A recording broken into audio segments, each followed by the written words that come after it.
Hi friends, welcome to Salem Padma சமையல். இன்னைக்கு நம்ம என்ன பார்க்க போறோம்னா, பேக்கரியில் கிடைக்கிற மாதிரி பார்த்தீங்கன்னா மசாலா பிரெட் தான் பார்க்க போகிறோம். வாங்க போய் பார்க்கலாம். அதுக்கு முன்னாடி நம்ம சேனல் இப்போ தான் புதுசாக பார்க்குறீங்கன்னா சப்ஸ்கிரைப் பண்ணிக்கோங்க, பக்கத்தில் இருக்கிற பெல் பட்டனையும் அழுத்திக்கோங்க. இப்போது அந்த பிரெட்டு மசாலா செய்யறதுக்கு தேவையான பொருள் பார்த்தீங்கன்னா, இந்த மாதிரி பிரெட்டு வந்து ஒரு 4-5 ஸ்லைஸு.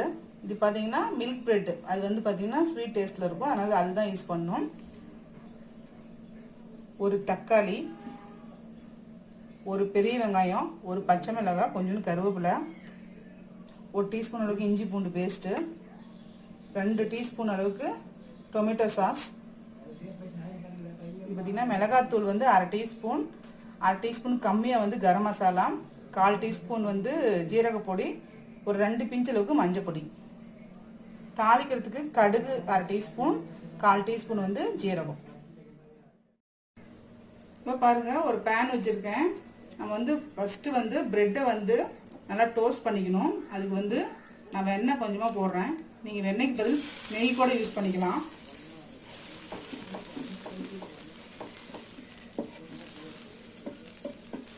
இப்போ இதில் ப்ரெட்டை போட்டு நம்ம டோஸ்ட் பண்ணிக்கலாம்.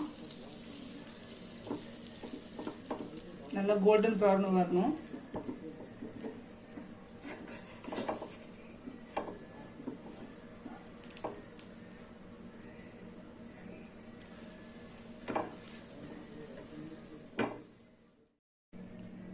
பாருங்க, பிரெட் வந்து நல்லா டோஸ்ட் ஆயிடுச்சு. இது தனியாக எடுத்து வச்சுக்கலாம். இந்த மாதிரி எல்லா பிரெட்டையும் டோஸ்ட் பண்ணிக்கலாம். இப்போ அந்த டோஸ்ட் பண்ண பிரெட்டை வந்து நம்ம கட் பண்ணிக்கலாம் சின்ன சின்ன சதுரமா.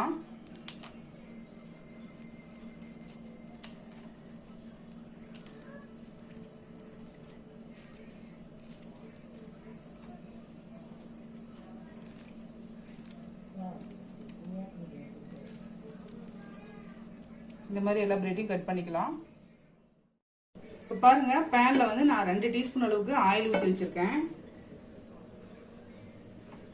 இதில் வந்து நம்ம கடுகும் சீரகமும் தாளிச்சுக்கலாம்.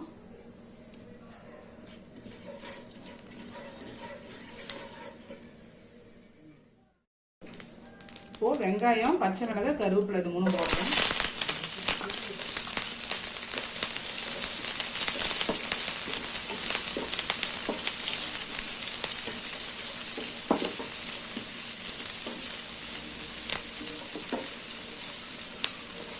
வெங்காயம் கொஞ்சம் வதங்கட்டும்.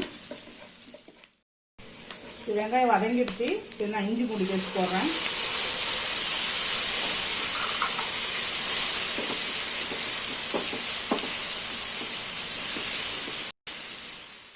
இப்போ இந்த ட்ரை பவுடர்லாம் போட்டுக்கலாம்.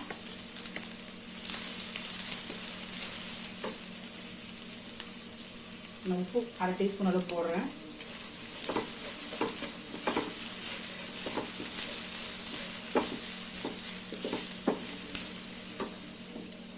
கொஞ்சமாக தண்ணி.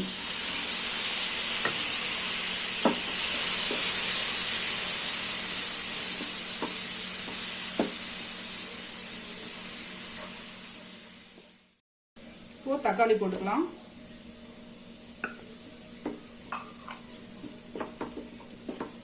இந்த தக்காளி நல்லா மேஷ் ஆகிற அளவுக்கு வதக்கலாம். இப்போ தக்காளி ஓரளவுக்கு வதங்கிடுச்சு. நான் கொஞ்சமாக தண்ணி ஊற்றுறேன்.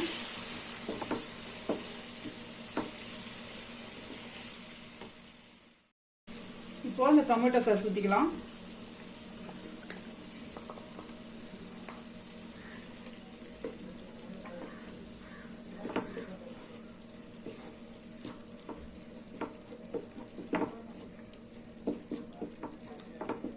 ஒரு கொதி வரட்டும். இப்போ அந்த வறுத்த பிரெட்டை போட்டுக்கலாம்.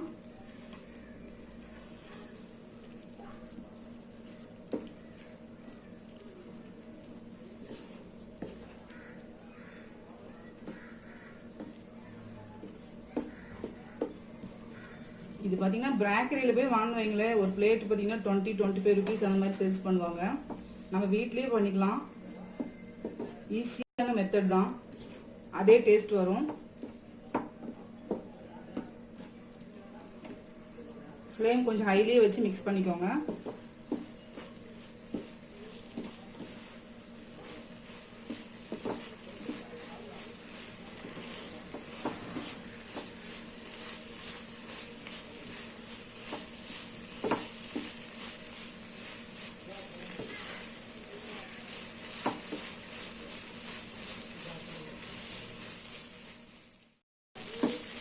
இப்போ ரெடி ஆயிடுச்சு. நம்ம மல்லி இலை போட்டு இறக்கிடலாம். நம்ம பிரெட் மசாலா ரெடிங்க. இப்போ பாருங்க, நம்ம செஞ்ச bakery style bread masala ready ஆயிடுச்சுங்க. இது வந்து பார்த்தீங்கன்னா குயிக்காக பண்ணிடலாம், வீட்டில் இருக்கிற பொருளை வச்சே பண்ணிடலாம், டேஸ்ட்டாகவும் இருக்கும். இந்த வீடியோ உங்களுக்கு பிடிச்சிருந்தாக்கா லைக் பண்ணுங்கள், ஷேர் பண்ணுங்கள், கமெண்ட் பண்ணுங்கள்.